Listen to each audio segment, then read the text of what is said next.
Uh, you know, when you grow up like I did, and you get to be around a great guy like my granddad, you have so many memories. And my granddaddy used to eyeball things. I called him my grandpa, and that's hilarious.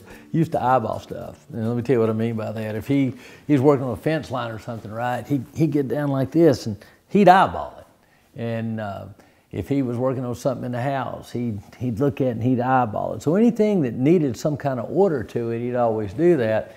And he'd squint.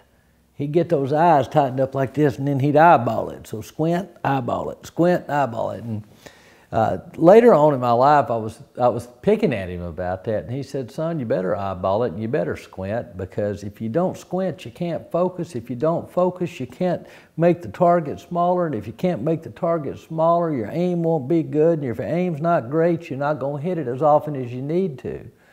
He said, "So I eyeball everything, and I always squint."